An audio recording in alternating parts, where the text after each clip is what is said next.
There's several different types of headaches, but we're going to talk today specifically about ones that come from muscle tension. Usually those are called cervicogenic headaches, meaning they come from the neck and kind of creep up.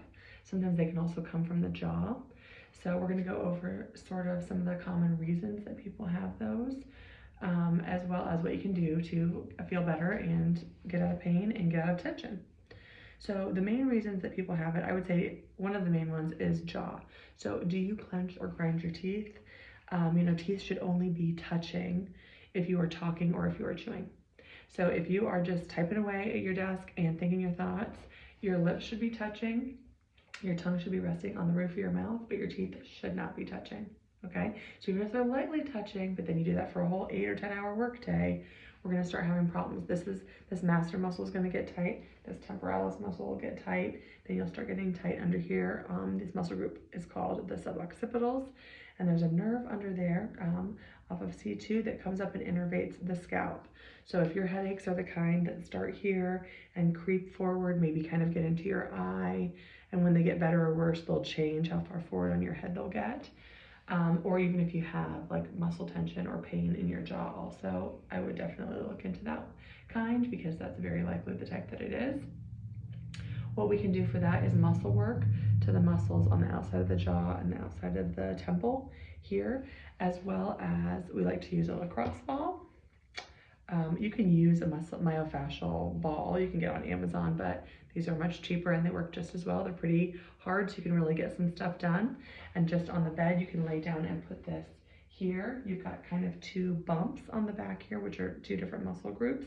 And you just kind of place it there and work your neck around it to get that tissue to sort of loosen up. You can also ice the back of your head here, or alternate ice and heat, and that will often really help as well. The second group is going to be muscle tension that comes from further down. So a lot of times that's going to be due to poor posture or using your arm, using your neck to stabilize an arm movement. So we're supposed to keep our shoulder blades depressed when we do things with our arms, even if it's raising high. The last bit is the shoulder, but most of it should be the arm.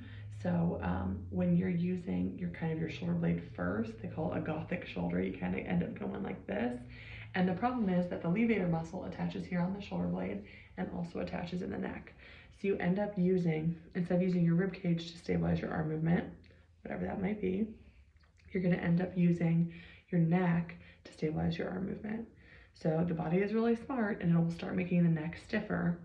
And a lot of times that tension will creep up into the head, into the suboccipitals and cause headaches as well.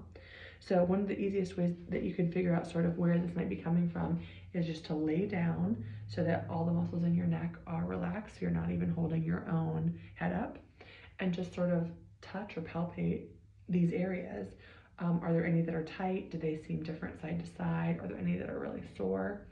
And that will give you an idea maybe on where it's coming from. The other thing you can look at is when do the headaches happen. If they're random, it's a little harder to nail down, but say you always wake up with them, maybe you're clenching while you're sleeping. Maybe you're sleeping in some weird, awful position, or don't sleep on your stomach. That's one of the ones that's not that great. But side or back is good, but you don't want your arm up under you.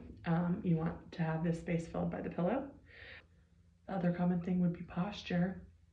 So when your head is pretty far in front of your neck, so if I'm like this, typing away or driving, as opposed to having my ears more over my shoulders, my head on top of my body, so that you have kind of a curve in your neck and everything is stacked, it's easier to hold your head up. The physics of it dictate that if your head is really far in front of your body, it literally weighs more and it's harder for your body to keep up, harder for your neck to keep up. So that's another common reason that neck tension increases and can turn into headaches. So I hope this video has been helpful for you. This covers a lot of the really common musculoskeletal reasons for headaches.